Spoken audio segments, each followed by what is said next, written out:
33 करोड़ी ये बंदे सभी निरंजन डोरी।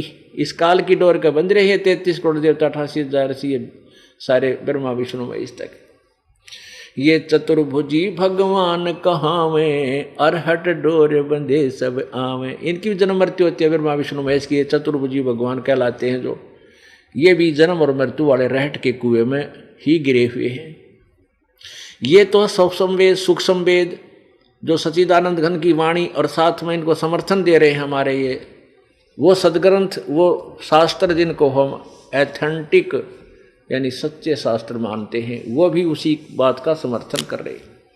अब हमने कौन से देव की कौन से परमात्मा की भक्ति करनी चाहिए, ब्रह्म की भी भक्ति नहीं। क्योंकि गीता ज्ञान दाता 8वें अध्याय के 13वें श्लोक में कहता है कि ओम इति एक अक्षरम ब्रह्म व्यवहारन माम अनुसमरण यह प्रयाति तजन देहम स प्रयाति सयाति परमाम गति। गीता ज्ञान दाता कहता है कि माम ब्रह्म मुझ ब्रह्म का एक ओम अक्षर है और जो इसकी साधना करता हुआ शरीर त्याग कर जाता है वो मेरे सतर की यानी परम गति को प्राप्त होता है। मेरे सतर की मेरे वाली भक्ति का वो लाभ उठाता है।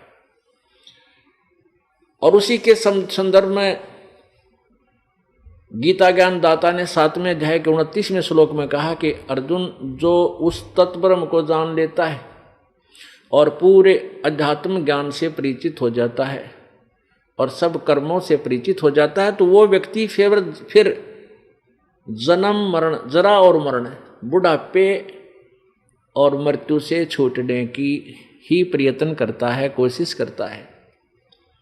7वें अध्याय में 30 श्लोक हैं, 29वें में ऐसे कहा है और 30वें में अधिभूत अधियज्ञ अधिकतम के बारे में पूछा है। तो अब 8वें अध्याय के प्रथम श्लोक में अर्जुन ने प्रश्न किया कि परमात्मा हे भगवान फिर कौन है वो तत्ब्रह्म जिसके विषय में आपने 7वें अध्याय के 29वें श्लोक में कहा है वो उस तत्ब्रह्म को उस भगवान को जान लेता है जो, तो वो कौन है तत्ब्रह्म। तो गीता ज्ञान दाता ने 8वें अध्याय के और 3रे श्लोक में कहा है कि वह परम अक्षर ब्रह्म है। वो परम अक्षर ब्रह्म है। 3 भगवान है, 3 प्रभु, 3 एक तो क्षर ब्रह्म क्षर पुरुष, क्षर पुरुष कहो अक्षर ब्रह्म कहो, ये ब्रह्म है ज्योति निरंजन काल है। और दूसरा अक्षर ब्रह्म ये परब्रह्म बोला जाता है जो 7 शंख ब्रह्मांड का स्वामी है। और ये सरब्रह्म जो आपको बताया है ब्रह्म ये केवल 21 ब्रह्मांड का मालिक है। और 3रे नंबर का परम अक्षर ब्रह्म है वो ओवरऑल कंट्रोलर है, कुल का मालिक है। गीता जी अध्याय नंबर 15 के श्लोक नंबर 1 से लेकर 4 में पूरा एक संसार रूपी वृक्ष का वर्णन कराया है और उसके विषय में बताया कि जो संत इस उल्टे लटके हुए संसार रूपी वृक्ष को भिन्न भिन्न विभागों सहित बता देगा, स वेदवित वो वेद का जानने वाला है, वह वेद के तात्पर्य को समझता है, वो तत्वदर्शी संत है।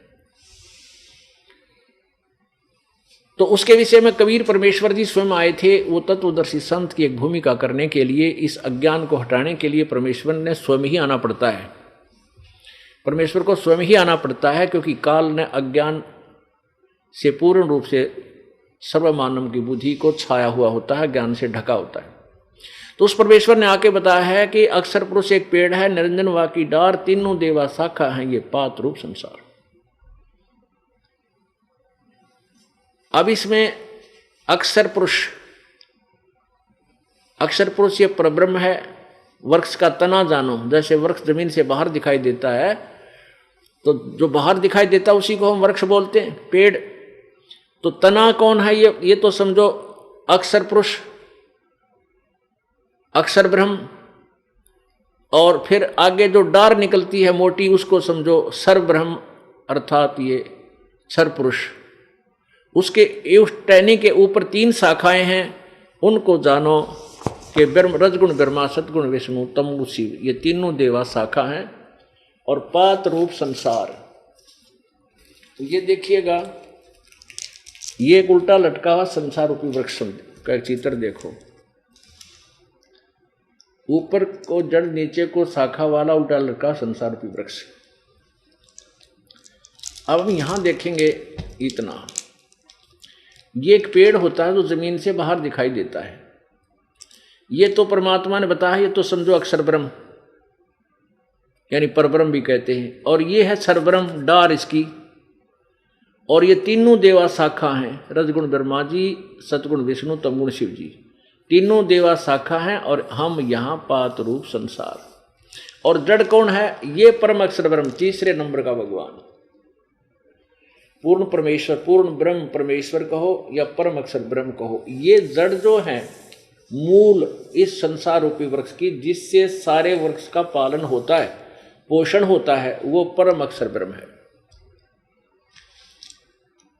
अब देखिए पूरा ये चित्र,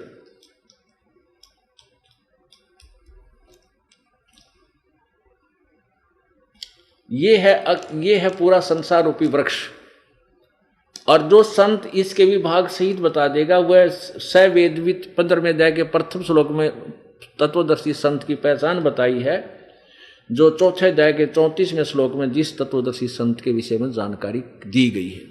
तो अब ये स्पष्ट है कि ये परम अक्षर ब्रह्म बताया, गीता ज्ञान दाता कहता है वो तो परम अक्षर ब्रह्म है, जो 7वें अध्याय के 29वें श्लोक में आपको बताया, उसके विषय में जो जानता है वो परम अक्षर ब्रह्म है। अब गीता ज्ञान दाता गीता अध्याय नंबर 15 के श्लोक नंबर 16 और 17 में ये स्पष्ट है कि तीन परमात्मा, एक क्षर पुरुष, क्षर पुरुष और अक्षर पुरुष और परम अक्षर पुरुष, उनको ऐसे भी बोला जाता है क्षर ब्रह्म, अक्षर ब्रह्म और परम अक्षर ब्रह्म। अब वो तीनों हैं, जड़ तो परम अक्षर ब्रह्म है, अक्षर पुरुष कहो, अक्षर परम अक्षर पुरुष कहो, और तना और डार, ये इसमें जानकारी दी है पवित्र गीता जी अध्याय नंबर 15 के श्लोक नंबर 16-17 आपको दिखाते हैं। देखिएगा श्रीमद् भगवत गीता, इसके अनुवादक हैं जय दयाल गोविंद का, गीता प्रेस गोरखपुर से प्रकाशित है।